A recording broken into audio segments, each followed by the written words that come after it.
আসসালামু আলাইকুম রহমতুল্লাহ। প্রতি দর্শক মণ্ডলী, এই সেই বড়াইবাড়ি থেকে গিদলদাও হয়ে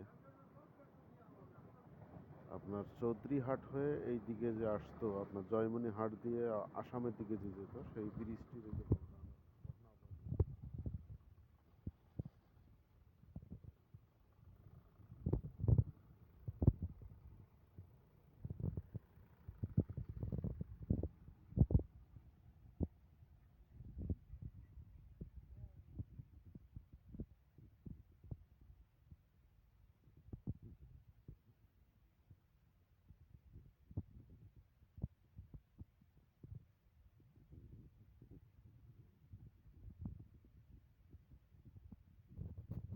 তাই নয়, এটা কিন্তু ডবল লাইন ছিল।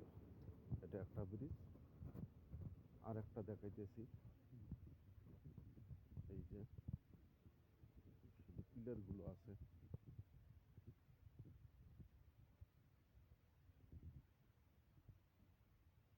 দেখেই বোঝা যায় যে এটা ডবল লাইনের ব্রিজ।